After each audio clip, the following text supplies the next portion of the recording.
Hey guys, welcome to Truman's Show, and I just got back from seeing Fantastic Four First Steps, and I want to talk about the movies that I saw throughout July of 2025. As of filming this, there's still a little bit more, about a week left in 2025, but I'm going to be out of town, and so I may be watching a movie or two, but I won't have time to really put my thoughts down for July 2025, and so I decided to go ahead and make my video once I finished watching Fantastic Four First Steps. So this video will be broken down in different sections, starting off with movies that I rewatched, old movies. So by old movies, I really mean anything that came out in 2024 and older, and then new movies, which is just movies that came out this year, and then movies that I just saw in theaters this month. So let's get right into this video. I rewatched several really good movies this month, starting off with Whiplash. That was just as amazing as the first time I saw it. I really need to get it on Blu-ray. I saw it with some friends, and it was their first time watching it, so seeing their reaction to it was really cool. Just love to see it. Just the performances are awesome. Can't speak highly enough about that movie. I want to say it's getting, like, I think maybe after a rewatch or two, it might hit my top 10 movies. It's definitely in the top 20 for sure. Next up was End of Evangelion. It made me really want to rewatch the whole series. I noticed that on my Letterboxd I hadn't put that down yet, so I decided to rewatch it. But now I need to rewatch the whole series, and like Whiplash, I'm really considering getting the Blu-ray collection of just the whole series. It's amazing. Everyone and their mother has made a video talking about Evangelion. It's totally worth checking out if you haven't seen it. Next up, Bullet Train. I caught this in a hotel with my family. Excellent rewatch. Just Brad Pitt in this movie is funny. Brian Tyree Henry was hilarious. Like the Thomas the Tank Engine stuff. From the first time watching it was just hilarious. I loved it. And just rewatching this movie is just amazing every time. I rewatched Man of Steel for obvious reasons. If you have been paying attention to movies in July 2025, you probably understand why. And upon rewatch, I had several issues with it. Not with necessarily the movie itself and the story itself, but the issues with it as the foundation for the universe. I think maybe also where the franchise went kind of tainted my view of the movie. And just a couple of other things. Like Superman essentially does not save anyone after he puts on the suit of Superman, except for Lois Lane. That's probably my biggest gripe about the movie. Obviously, the destruction is way too drastic, I think, for the movie. I think if it was just a standalone movie, I think it could have worked a lot better. But I think just as the start of a franchise, it was just not the direction to take. Kind of on the same boat, I rewatched 2021's The Suicide Squad by James Gunn. It's just hilarious. The action is funny. I love it every time I watch it. It's just a comic book movie. James Gunn just knows how to make comic book movies, and this will come up later in the video, obviously. But yeah, it's just great. He's so good about using such obscure characters and using them really well. But yeah, so that was the movies that I rewatched this month. Just a handful, but I think they were all really solid movies. So this section is my longest section for the old movies. This is in the order that I rewatched them over the month, or I watched them over this month. I had some really fun watching a lot of these movies. There were a couple movies I was kind of mad on.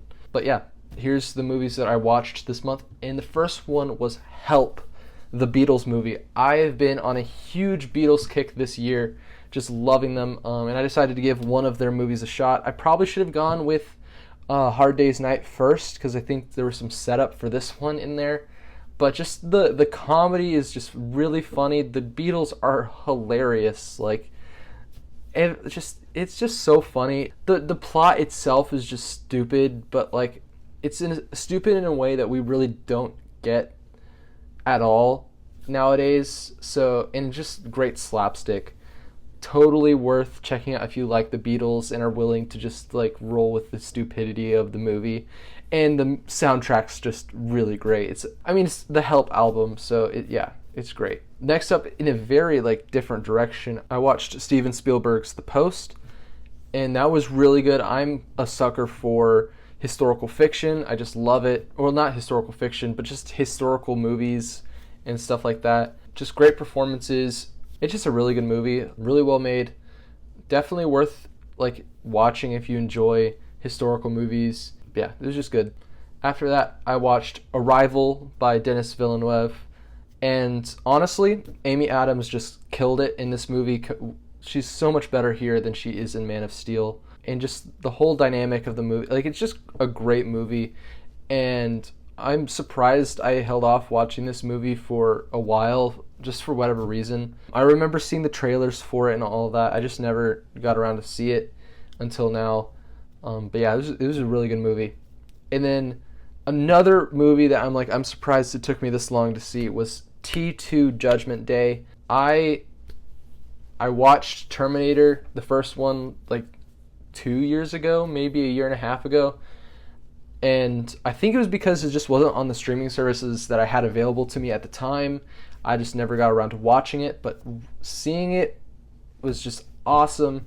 Just perfect 80s action movie. Well, technically it's 92, I think. Yeah, 1992, but still, just like, it's a great movie. The early CGI really holds up, surprisingly. It really makes the Terminator so scary. And I know, like, I'm spitting opinions that people have shared for forever, but it's a great movie.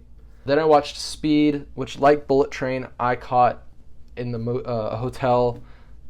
Really great. Keanu Reeves he carries the movie. It's a great movie, great action movie. You can't go wrong with Speed. Not the movie Speed. I'm just clarifying. And then I watched Nobody. I know the sequel's coming out soon, so I wanted to watch it. Great. Saul Goodman was awesome. Excellent action sequences. The bus scene in particular, and the one in the bar where he confronts the mob boss after burning the pile of money and stuff. Just great. He's just great. He's a very underrated actor, and I'm kind of glad that he's starting to get his, like, good things are starting to come for his career. And then I watched a kind of stupid movie. It's called Our Idiot Brother. It had Paul Rudd. Ever since Ant-Man, I think he's just kind of goofy. I like him. There was a surprising amount of heart for this movie. Like, there was a lot of, like, family, like, togetherness. It was solid. Like, it was okay. Like, nothing too special, but it was a decent comedy movie. Then I watched Nightcrawler with Jake Gyllenhaal, and he was terrifying. Like, it was, like, almost horror movie level terrifying, just the way he acts and manipulated people and everything. It was just great. It was awesome. Then I watched Justice League New Frontier, which is a fun animated movie. Essentially, it's like what if the Justice League formed in the 1950s. I can't remember if it's the Justice League or the JSA in the movie, but just really great. Hal Jordan origin story. The Flash is just awesome. I've been really big on it. I've been on a really big DC kick because of a movie that came out this month. And then I watched Civil War, not Captain America Civil War, but Civil War, which came out last year, which I thought was actually really good. Sure, I think the plot, like the setting could have been a bit more thought out, and I think maybe the side's been a bit more clarified. I think one complaint that I saw that I kind of agree with is, like, have them wear, like, sashes or some form of, like, marker for which side the different people, the different soldiers that they meet are on. I think it should have been promoted more as a war journalism movie set in this alternate, like, world a bit more. If the movie was promoted as a war journalism movie, I think more people would have liked it, and it wouldn't have gotten just better reviews. People knew what they were getting into more.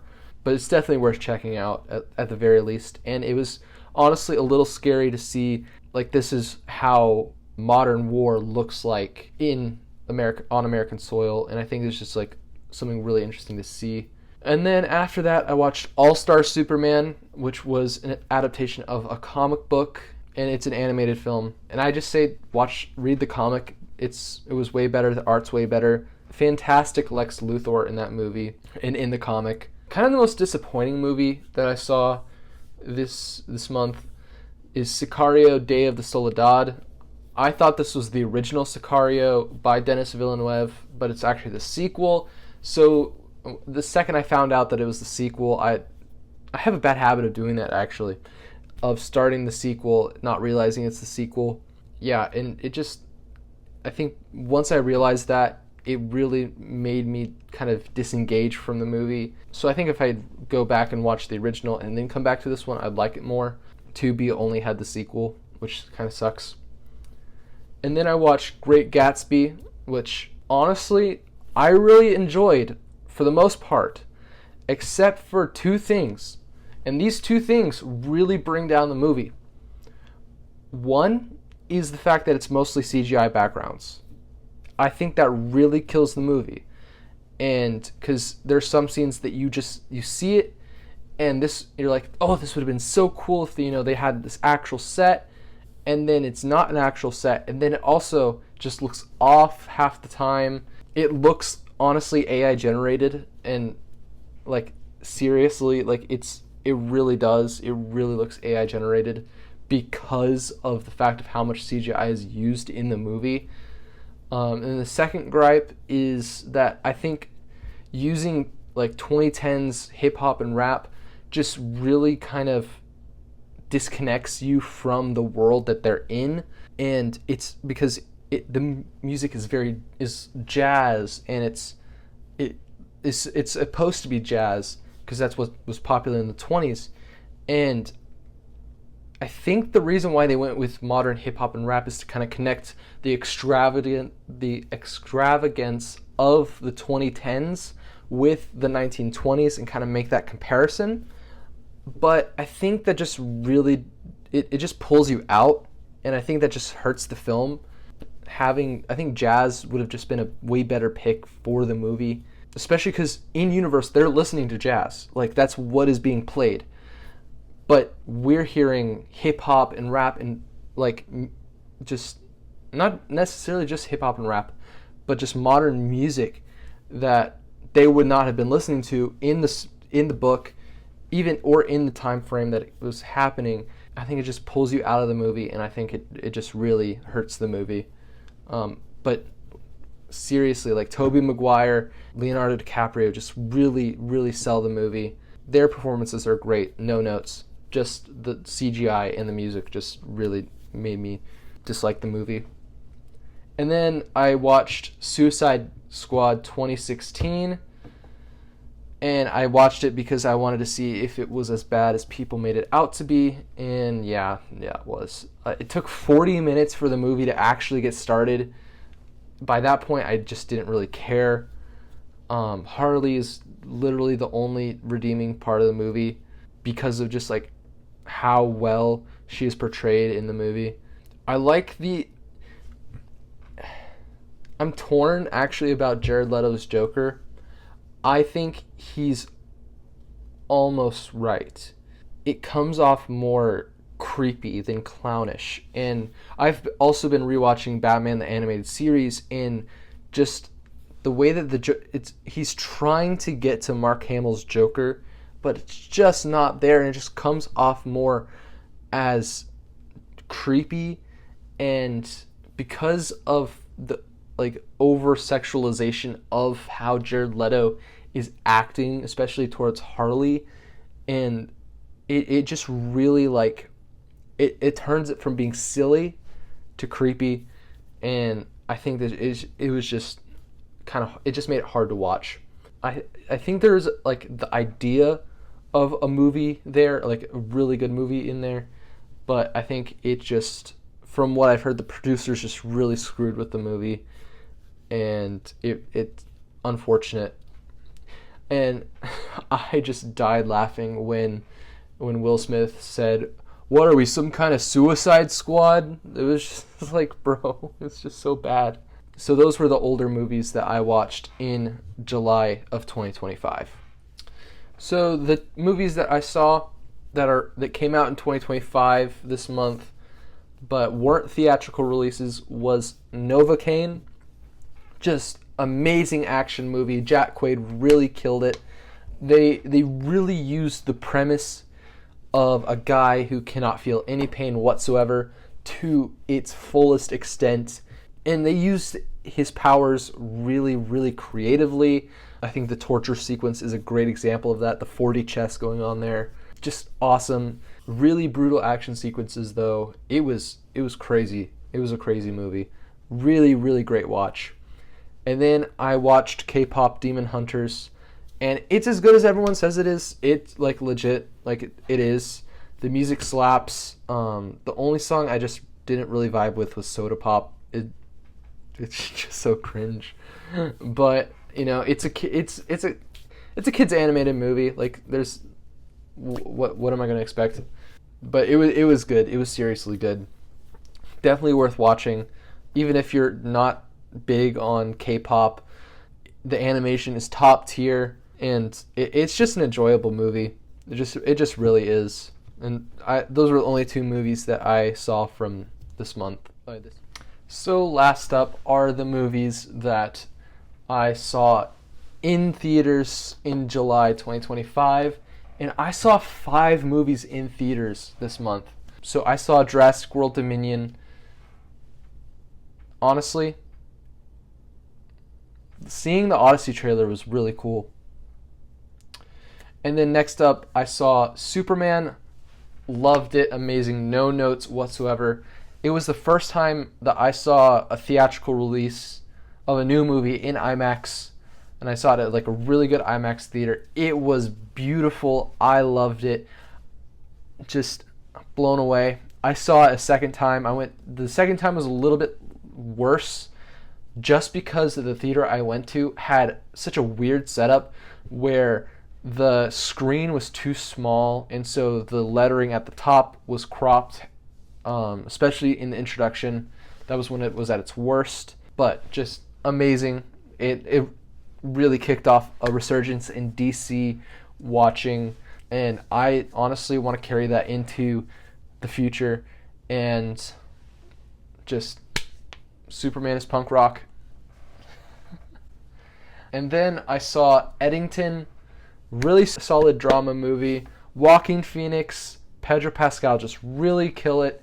All the performances are really good. It really felt like I was in 2020 again in just some really interesting ways, and how absurd different parts of the movie, like that time, were. And it had some crazy twists that I just didn't see coming. Yeah, I really enjoyed that movie. It's definitely like a very interesting movie to come out now, but I think it's a really relevant movie, and I think it's just a really, really good movie. And I think some people are on both political sides are going to be turned off from the movie for different reasons, but it's just a really good movie. I really liked it. And then last up of the theatrical movies that I watched this month is Fantastic Four. I just got back from seeing it. Overall, I really enjoyed the movie. I did. But I think that comes from more of a place of, I already know who these characters are. I already know that Franklin Richards is one of the most powerful characters in Marvel Comics before going into the movie. Not if you're just the general audience, you're not going to understand that. You're not going to know who most of the villains are, who get mentioned in the movie are. You won't know who Mole Man is, just different stuff like that. If you haven't really touched the comics, I'm not going to assume. It felt the most like a comic book movie that any Marvel movie has really felt like in a long time. Like, really, I enjoyed the movie, but I think it's because I love the comics and love the characters, and so that kind of helps me already know a lot about what the movie is going into it. And if you don't, and you're expecting a regular Marvel movie, or even something more along the lines of like Thunderbolts, you're going to be kind of disappointed. And I know some people personally who were kind of disappointed by the movie. My current ranking for the film is that it is below Thor Ragnarok and above Guardians of the Galaxy Volume 1, and is at number 10. I think maybe after rewatch in time, it could probably lower down to maybe the top 15. It's definitely a top 15 Marvel movie for sure. I'm just kind of like wanting to see if it's recency bias that's keeping it at the top 10, or if it's just, if it actually deserves to be in the top 10. Yeah, so that's kind of my quick review of Fantastic Four First Steps. I saw a wide variety of movies this month, and that's not including cartoons and like TV shows that I've started watching.